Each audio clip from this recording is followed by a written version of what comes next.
edition of Mets Off Day Live. I am your host, Chelsea Sherrod, and joining us today is former Mets pitcher, current SNY analyst, and co-host of the Shea Station podcast, the one and only Jerry Blevins. And we have comedy writer, co-host of the Brooklyn Boys podcast, and former executive producer of Elvis Duran in the Z100 Morning Show, David Brody. We're going to talk all things Mets over the next half hour, and we'll also take some fan questions. So leave those in. Those will come in live. But first, welcome to the show, Jerry and David. How you guys doing? Good. It's a nice day off. Yeah, we're doing great. So awesome. Okay. I need a longer bio line. David's got a good one. Yeah, sorry. I said the one and only. I think you go on for 10 minutes. It doesn't equate former Major League Baseball pitcher and TV host. So you still win. It's not about how many words. Not good enough, Jerry. Okay. Before we get into the West Coast road trip, let's talk about the last off day. Here's how some of the Mets spent it, okay? So Mark Canha and Daniel Vogelbach, they got breakfast at the Mills, famous for their toast. Carlos Carrasco spent it in the gym. That was before the injury that landed him on the IL. And Drew Smith and Adam Ottavino went on a nature hike. So Jerry, I'll start with you. Which one would you have joined?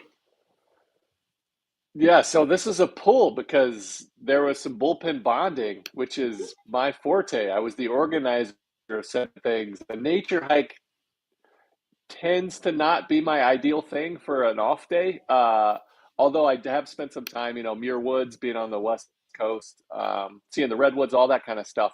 But I'm a breakfast guy, so I'm hitting up with Canha and Vogelbach. Give me some of famous toasts. I didn't know there was famous toast out there, but that's all for me. Give me some good food on an off day. All right, Dave, what about you?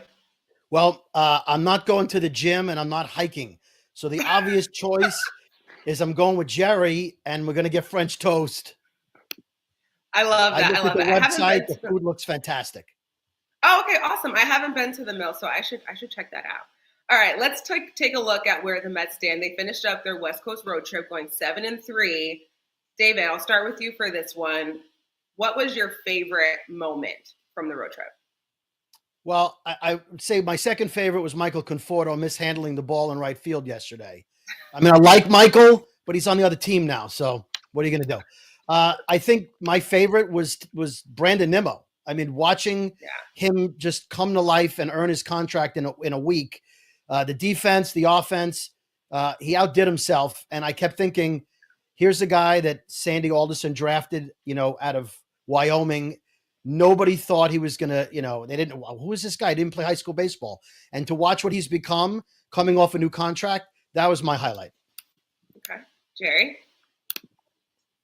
Although I love me some Nimmo and Conforto, I got to go with Joey Lucchesi. Joey Fuego. The starting rotation had dire need of some length and came out of nowhere off of Tommy John surgery. He stepped up. He gave them the starting rotation, the Mets, the first time that a starting pitcher has pitched into the seventh inning. And he did it. 7 shutout innings against a solid offense that is the San Francisco Giants. It was an announcement that he not only is healthy, but he's looking to solidify his spot in this rotation. Came out and just went swinging. The best performance of any starter yet this season for the New York Mets, and I don't think anybody would have picked Joey Lucchesi for the number 1 start. So he definitely made an impression for me. Yeah, for sure. You always have to show the pitcher some love. I do have to show some love. It's true. I have a complete bias. Absolutely. I have to show Francisco Lindor some love. I loved that grand slam against the A's. He also drove in 7 runs that game, so that was a big put out for him. Okay. What series surprised you the most on this road trip, Jerry? I'll start with you. It's got to be it. It's got to be the LA series. To be able to take 2 out of 3 from not your front end guys. We knew going in that was going to be the big test. They've been, the National League's big bad wolf for the last, 10 years. It feels like. They seem a little less formidable, and maybe it's just because the Mets came and took 2 out of 3 there. But we knew that middle part, those middle 3 games were going to be the big test coming out of Oakland before returning to San Francisco. But they looked very good. They played really well offensively. They played good defense. Yeah. They had a great bullpen work, and they came out 2 out of 3. So I was very impressed with that. All right, David, what surprised you the most? I have to agree with Jerry. I looked at the schedule and I thought It's smart to do that. Very good. Yeah. How do you argue with Jerry? Yeah. I thought they were going to sweep the A's, and when they didn't sweep, I thought, wow, the Dodgers are going to be a challenge. The rotation is not, it didn't match up well, and I knew Kershaw was going to beat us. That was a given. So I thought 1 out of 3 would be nice, but the fact that they took 2 out of 3, as Jerry said, from the big bad Dodgers, who they're always looming if you want to get to the World Series. I was very excited about that, and it sort of relaxed me as a fan for the Giants series. I'm like, all right, we took 2 out of 3. This is great. The Giants should be no problem unless Darren Ruff explodes against them. So. Okay, well, let's talk about Max Scherzer, and we all know that Jerry loves talking about the pitchers, so we got to get into this story. Everyone who has a TV or Twitter saw what went down with Scherzer on Wednesday as he was tossed from the start against the Dodgers for apparently having too much stickiness from the rosin and sweat that qualified as a foreign substance, and as a result, he was suspended 10 games. David, as a fan, what was your reaction to this in real time? I mean, there's a lot going on there. Well, as a fan, I got upset for my player, right? I thought, well, maybe because he's a league rep, they have it out against him, and he's a Hall of Fame pitcher. And I don't get the impression from Max that he's a cheater. His spin rate wasn't up that high, and so I got upset. Then I watched Baseball Night in New York, and I watched Jerry get upset, and I got more upset because Jerry was upset. And so then I got a little less upset because I thought, well, maybe he broke the rules, maybe put too much on. And then I learned there is no rule about how much you can put on. And then I don't know if you guys watched it last night. David Cohn did an incredible breakdown.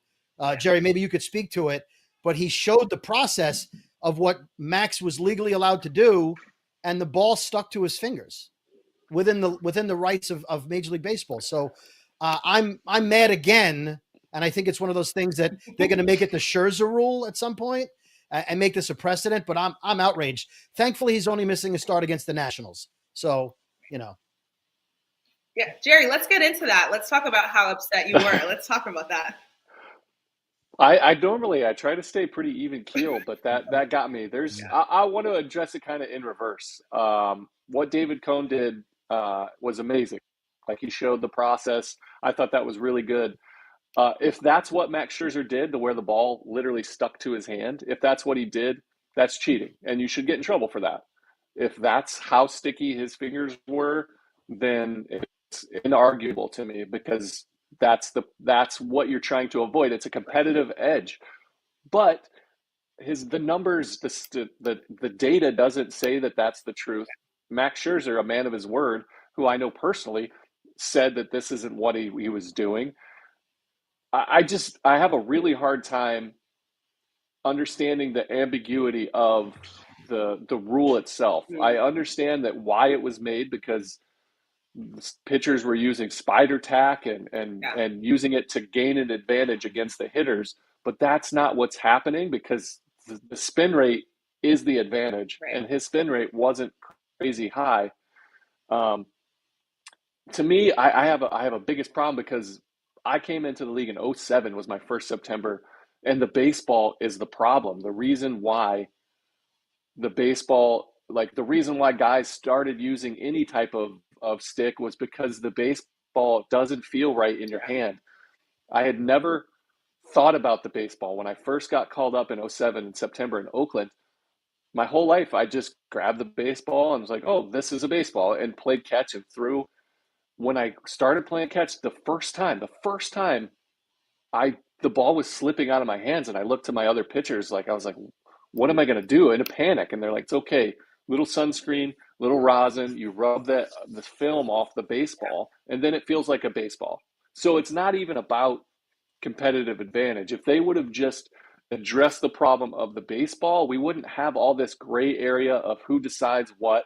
That's where I have the biggest issue, because you say you're allowed this, but then there's this much, and then there's just you leave it to the umpires to decide what is what. And that, to me, that's not right. Make a good baseball, and we won't have to talk about this ever again. And I don't want to talk about it anymore. So you give the players, the pitchers, this much room for interpretation, and they're going to do what it is. They're going to cheat. Players cheat. They try all the time. It's constantly happening. Don't give them any wiggle room. Just say, this is the baseball. You put anything on your hand, it's cheating. and we don't talk about. Yeah, I think everyone's just looking for some clarity as far as that's concerned. Jerry, do you see Max changing anything to kind of avoid this situation from happening again? Or do you think it was kind of like wrong place, wrong time, wrong I see. First of all, I'm not sure about. It probably was wrong place, wrong time, wrong ump, wrong pitcher. I think there was a little bit of extracurriculars going on and why he was selected, but I do think he makes an adjustment. I do think he's a team guy first. He wants to win. He understands that he put the Mets in a disadvantaged position because he's got to miss for a long time. The bullpen came out and did great for him, but he doesn't like that feeling. I promise you. He won't put his team out there. He won't leave any chance. I don't think he'll ever be in that weird gray area again. And I think they're just trying to set an example of Max, and he won't allow them to do that again. Yeah. And so, Brody, do you think it's good for Max to get some time off? And then when he comes back to the end of that Braves series, obviously he's dealing with a suspension, but is there any positive to come out of this? Well, I think the only positive is that he's up there in age, and any break he can get, I guess, gives him some rest. It's helpful. Some pitchers don't like a lot of rest. They come back and it's like they haven't pitched in 3 months. So I can't speak to Max specifically, but considering his age and if it gives him more in the tank at the end of the season, and again, he's missing a start against the Nationals, so I'm pretty sure even David Peterson can handle that. So I think it's a good time. He's back for the Braves series. So yeah, I think it could have been a lot worse. Could have been a lot worse. Right, absolutely. Not to make any light of this, situation, but I got to ask the both of you, was there ever a time that either of you got in trouble for something that you swear you didn't do? We saw how adamant Max Scherzer was when he said, on my kids' lives, I did not do anything illegal. Like, he was persistent. Is there any time, Jerry, I know how you like to get in a little bit of trouble. Is there any time that you got into trouble for something you swore you didn't do? There's so many times. I have an older brother that knew how to set me up, knew how to pull my, push my buttons, and I would get in trouble, and I'd be like, it wasn't me, Mom, I promise. There's a ton of time. It reminds me of a very inappropriate Dave Chappelle joke that I will not repeat, but the please believe me, like the vigor and life behind Max Scherzer's face is like, I can't believe this is happening. Listen to my words, I promise, I swear, and it doesn't matter. I'm proud of him for stopping where because that can quickly escalate. I have 2 young toddlers. I've seen them, regardless of if I believe them or not, snowball into this just crazy, outstanding thing. But if you have any siblings, you understand that they can get you in trouble regardless of what you do. Oh, for sure. I have an older brother and 2 younger sisters, so we got in a lot of trouble. Brody, I'm sure you've passed it around. David, we hear that you put longtime Mets PR guy Jay Horwitz in a sticky situation once. Can you tell us about that? I did. So I used to be very good friends with the late Shannon Dalton, or Shannon Ford, as she became after she got married. She was Jay's second in command in PR, I guess vice president of PR. And over the years, I had become friendly with Jeff Wilpon. And so they were in a meeting, and for whatever reason, they wanted to prank Jay Horwitz. And so Jeff says to Shannon, hey, David Brody from Z100. He does prank phone calls. Can you get him to prank Jay Horwitz? So she calls me up and she says, would you be willing to do a phone tap on Jay Horwitz? I said, yeah, sure. I love Jay. I've dealt with him many times booking players on the morning show. Jay's great. And so I called him up with a scenario they had given me about canceling some big function he was planning, a big charity event. And I told him that the hall was overbooked, and Jay gets mad in a very funny way. And he's like, I don't need this right now. And he got very, very agitated, and he hung up, and I called back and I kept it going. And I said to him, we need to make a backup plan. And he got very frazzled. But then the second time he hung up on me, he didn't hang up. And so he left his phone on, and you could hear him go about his day. He stopped at a hot dog stand or something to buy some food. And then he I guess he met somebody he knew, or he went into a meeting, and he's saying, some guy called me and he's ruining my plans and he upset me, and I had to yell, and I don't like yelling. And it was very funny, but You know how some people are. They think they hang up, but he didn't. So it wasn't funny enough to air on the radio, but the Wilpons got a big kick out of it when they heard the audio, and he was a good sport about it. But yeah, he didn't really hang up, and then he complained about me to everybody he saw the rest of the afternoon. And I couldn't turn it off. It's one of those things where you go, if I turn it off, I might miss something good. So I just let him talk all day. Yeah. David Brody, the troublemaker. Wow. Mm-hmm. Okay. Any bit of Jay Horowitz, like it always is a highlight. I got butt dialed by him this offseason myself, and we talked. Well, he talked for about 10 minutes, and I just along for the ride because I was like, I can't end this opportunity. I called him back, and he's like, "Hey, can I help you?" I was like, "I don't know. I just talked to your, I think, right butt cheek for about 10 minutes. Jay, is there anything that you want to talk to me about?" Just classic Jay Horowitz, one of the most beloved members of the Mets during my tenure and before. For sure. That's awesome. I'm looking forward to meeting him and to talking about these stories as well. All right, let's move on to one word and why. A rotation that's supposed to be headlined by Max Scherzer and Justin Verlander will go the next almost 2 series without the both of them, with Scherzer set to return May 1st and Verlander around May 5th. With that being said, let's look at the rest of the rotation that's been filling in. For the both of you, you're going to give us one word to describe each of the rest of the guys in the rotation who have appeared in it thus far that's gone through a lot of turbulence early in the season. So, Jerry, we'll start with you. Tyler McGill. Uncertain. I think uncertain because we don't know quite who he is as a starting pitcher. We've seen flashes of brilliance. We've also seen, him give up a lot, high whip, a lot of people on the bases. So I'm ready for him to kind of solidify who he is as a big leaguer. So right now, but it's uncertain. All right, David Peterson. I went with the word fine. I did that for 2 reasons. One, I think when his fastball is fine and he's hitting the corners, he's in a good spot. But as Jerry said, he's uneven, and so I also use the word fine as what kind of pitcher is he? He's fine. I don't know I don't know what he's capable of yet. I don't know.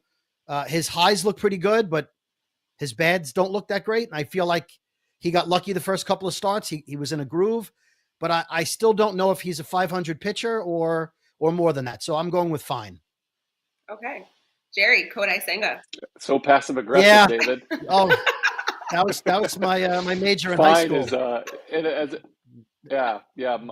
a husband, fine is never fine. So. No. I'm glad you know that, Jerry. Okay, Jerry, for you, Kodai Senga. Because we have to use one word, I'm not going to be passive aggressive with it. I mean borderline. I'm going to use the word borderline, and I mean it because he's borderline elite. Yeah. He's got such fantastic stuff. He's borderline capable of anchoring the staff, especially without Scherzer and Verlander. We're just not sure how long of a leash they're going to give him, and if he can consistently do this in Major League Baseball in this kind of rotation with all of the variables that you just don't see in Japan with weather and travel, indoor, outdoor, the baseball issues that we talked about. But he's borderline elite. And I would love to see him ascend to that next level. I like that one. Okay, David, Jose Butto. Oh, I didn't get to do Kodai. I'll go with Butto. That's fine. Unproven. I think he pitched well his first game. It's certainly better than his stats previously have shown. And so I need a second start, but I liked what I saw from him. And look, if he's the second coming of Joey Lucchesi, I'm fine with that. But right now there's not a lot of sample size, so unproven. David, let's hear your word for Kodai Senga. I want to hear it. Oh, I was passive aggressive there again, Jerry. See? Yeah, I love it. Bring it, David. I had adjusting. I think he's adjusting to the ball. I think he's adjusting to the 5-man rotation. I think he's adjusting to his catcher and the language and the types of hitters. And I also think he's adjusting to throwing 3 or 4 pitches instead of 12. And I think, as Jerry said, he looks elite sometimes, and you're like, wow, this guy's a steal. And then he looks a little lost. So I feel like, we're going to mention him later with other questions you have. He's going to come up again, but he looks fantastic, and then he looks like he's not. So I think it's adjusting. Yeah, adjusting is a really good word for him. Okay, last one, Jerry. Joey Lucchesi. This is my word for him, dog. DAWG. Dog. You know, he said something in spring training. I've got that dog in me because he was talking about whether or not he wants to pitch out of the pen. He said, whatever, it doesn't matter. I think I'm a dog. He showed it. He showed me he's got that dog in him. He wants to be out there. I'm so impressed by how he showed up and what he made a statement. So I'm a big fan now. I've been rooting for it, and he has like an absolute awesome nickname in Joey Fuego.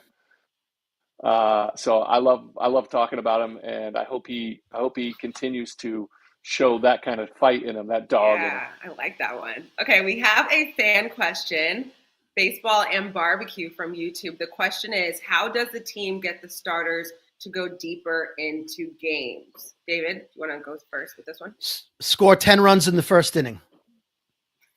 I mean, that's really it. You can't, if a guy's not pitching well, you can't make him go longer. If he's got a 10-run lead, Kodai Senga, you might go longer. I don't know. I mean, to the fact that Joey Fuego was the first guy to get into the 7th inning was amazing to me.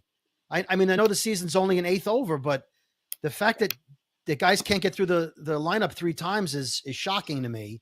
And I know the game has changed and 5 innings is a quality start, but yeah, I don't know what the answer is other than scoring 10 runs. I don't. Right. Jerry? Yeah, for me, David makes a good point because if you give them a big enough cushion with the run support, it allows them to go through that third time through the order with a lot more ease because you don't have to bring in a high leverage bullpen guy to get those big outs because you can give up a run or two and still be in command of the baseball game. But for me, it's just they have to throw more strikes and get ahead of hitters. There's a lot of falling behind, a lot of nibbling on the strike zone. If you attack the hitters early and trust this tremendous defense behind you that the Mets play, you can get a lot of ground balls, you can get a lot of early outs, and that'll keep your pitch count down, and you allow the offense to breathe a little bit too. So just throwing strikes and throwing them early in the count, I think would help a lot of these guys. It's so easy to talk about like that. You know what I mean? Just throw more strikes. It's so easy. Yeah. Just score more runs. News. Right. Good news for the Mets. Justin Verlander is scheduled to make his rehab start on Friday. We're still uncertain about who's going to be starting on Tuesday, tomorrow. All right, guys, let's have a little bit of fun. We ask everyone on the show, what is the best meme you've seen on Mets Twitter this year so far? Do you guys have one? David? Yeah, there was a Friends meme on March 28th, and it was a spoof of Phoebe wishing everyone a happy Christmas Eve. And Mets Twitter had happy opening day Eve. And as a guy who counts down the days to pitchers and catchers and counts down the days to opening day, I got a big kick out of that because to me, it's like January is like opening day, month, Eve, and I can't wait. The minute the Super Bowl ends, it's baseball season.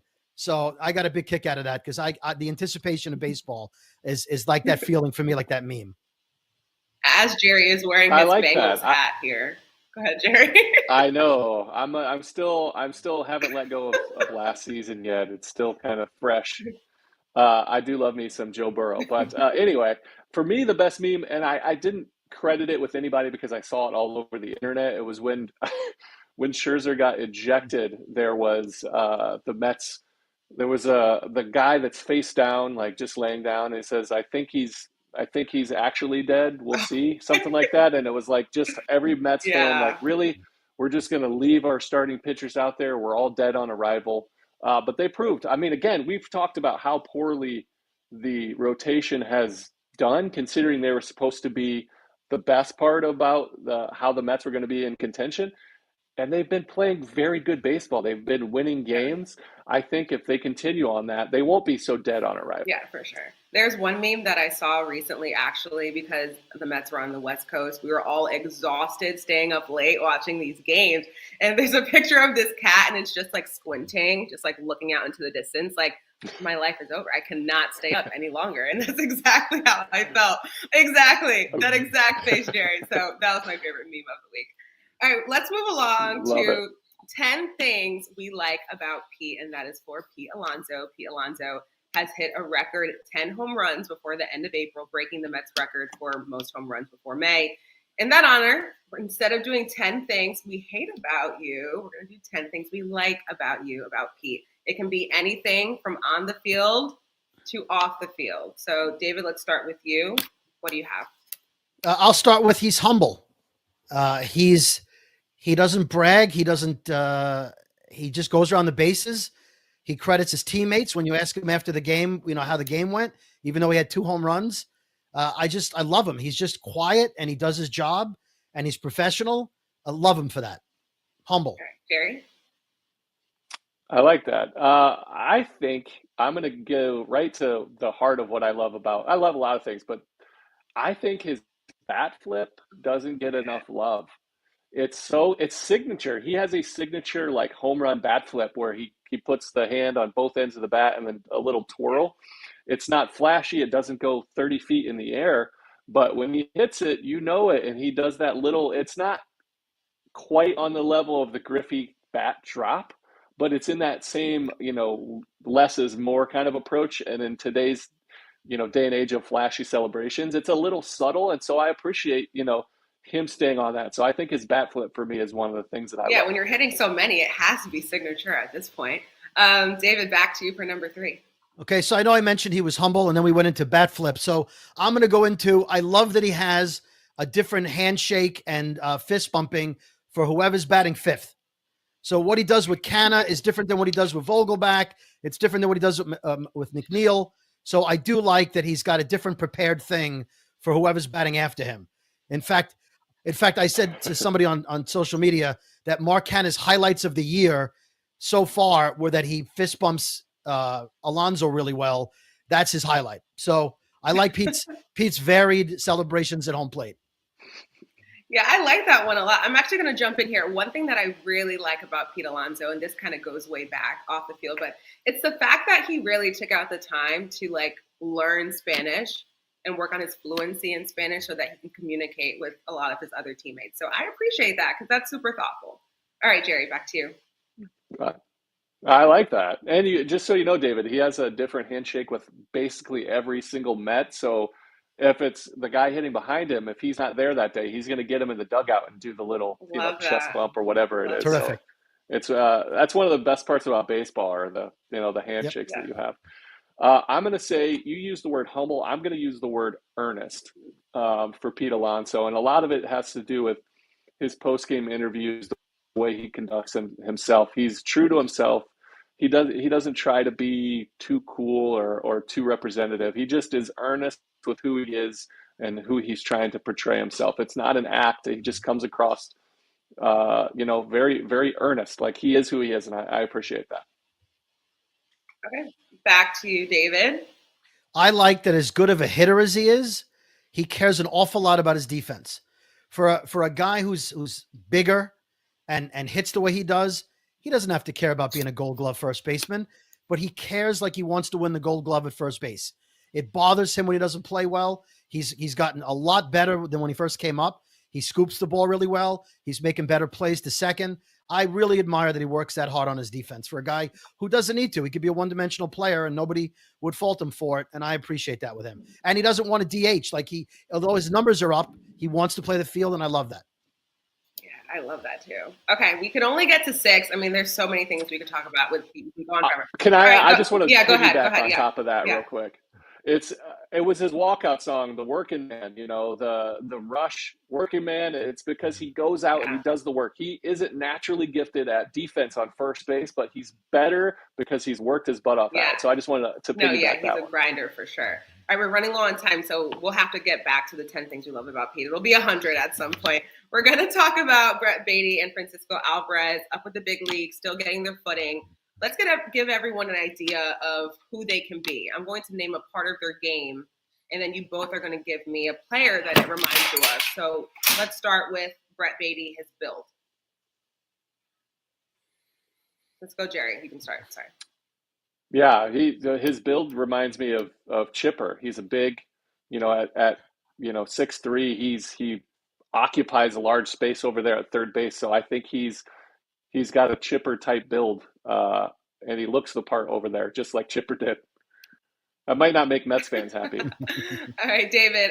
Brett Baty, his glove at third. You know what? I'm going to say this name 3 times. Is Dave Magadan. To me, his overall presence, although he's not I think he's bigger than Magadan was, if you remember Dave, but his the way he plays third, he seems a little stiff the way Magadan did. He makes the plays, but he doesn't look 100% comfortable.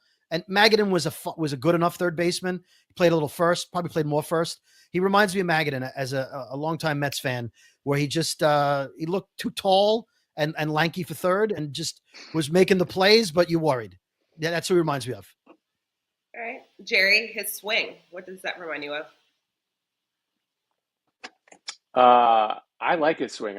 He reminds me of Tulowitzki, because he's got such power, but it stays kind of calm. He's a little bit more compact and smoother. Tulo was a little more upright, but he has that kind of dynamic power ability to drive the ball, and he's pretty patient in there. So I really like his approach. Again, it's early in his career, but I've loved what I've seen so far from him. Okay, before we move on from Baty, how do you both feel about the split between him and Escobar and how that's been so far? David, let's start with you.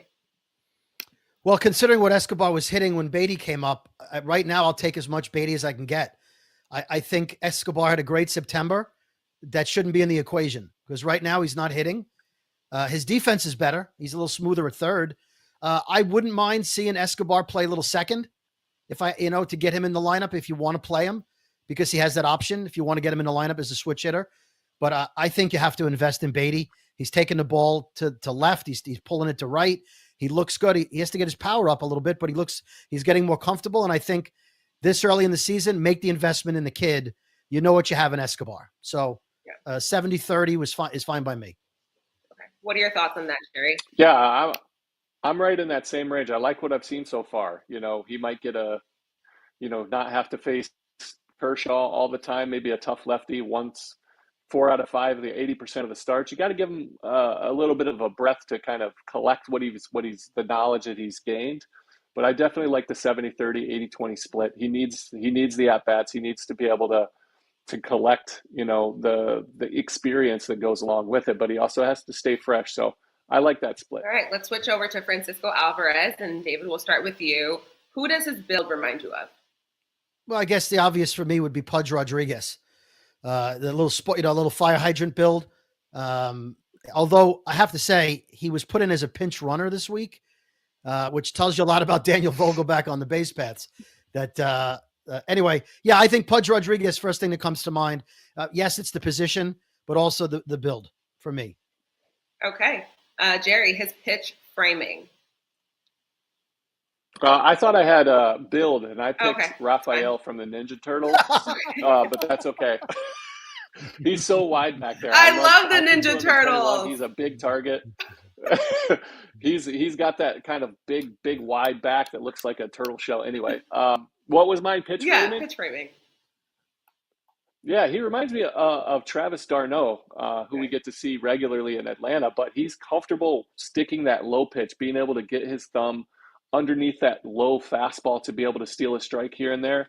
He's pretty polished when it comes to pitch framing. I think it's an underappreciated aspect of his game, especially defensively. So I think he's rather good back there doing that. David, his swing. Well, I watched a lot of film this weekend to be prepared for this question, and I'm going to say his stance and his swing, Yadier Molina. His front foot is the same open stance. He lifts his leg in a similar fashion. I would not be surprised if he grew up idolizing Yadier. And so I think he would probably agree that was a fair comparison as far as the way he looks at the plate. Hopefully he has the same results someday. Okay. I will never get past that Ninja Turtles reference, Jerry. That will live forever in my head. Thank you. Okay, looking ahead, the Mets have a 3-game set against the Nationals, followed by a 3-day set against the Braves. Jerry, we'll start with you. Who is your X factor for the homestand? For the homestand? Yeah. It's got to be Baty. I think anybody that's going to hit behind Pete Alonso and hopefully protect him, I think, the top of your lineup has performed so well. They need maybe one more guy to step up. And I think Baty could be that guy facing right-handed pitching predominantly. I think he could step up to another level. And being at home in Citi Field, I think, might give him the comfort, time to relax and do that. David, who's your X factor? Well, I wanted to say Joey Lucchesi, but I'm going to go with Senga. I had mentioned earlier I was going to bring him back. I think he's got to go 7 innings. I think he's got to pitch to his abilities. I think he's got to give the bullpen a rest, because with the rest of the rotation, the bullpen's going to be overworked. And so somebody's got to step up and give them some innings, and it's got to be him. It's got to be him, especially against if I forget where he lays out, but I think he's pitching against the Nationals. He's got to go 7 against the Nationals. Has to. Okay. All right. Closing thoughts from the both of you. How will you spend the rest of your off day? What are you guys doing? David, let's start with you. Well, it's a nice day here in New Jersey, and my pool opens next week. So today I will be hooking up all the hoses, putting out the chairs, getting ready for the summer. And I already have my extension cord outside already, which I run to the pool so I can watch it. No joke. I'm going to be watching SNY, watch all my Met games pre and post in the pool. So that's my process today, is getting that ready. So everyone take notes from David. Jerry, what are you doing to spend the rest of your off day? Well, I do have BNNY tonight. We'll be on at 6. Yes. Tune in. Outside of that, my 2 little boys have little gymnastics today. So my wife and I will be taking our boys, letting them run around in the gym, and I'll do all the wild stuff on the mats, and they tend to love it. So it's a fun day. Oh, that's awesome. I love that so much. I love that they're active. Okay. Chelsea, he just made me look selfish. He just made me look what a great dad he is. And I'm like, I'm going to go sit in the pool by myself. Hey. The house is on fire, and I'm watching the Met game. I mean, I'm not making you look.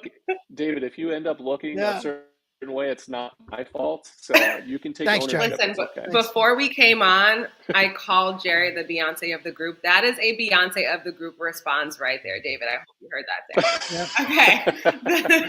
Thank you all so much for joining us. The next Mets Off Day Live is May 8th. Enjoy the game tomorrow. Everyone enjoy the rest of your day. Thank you. Go Mets.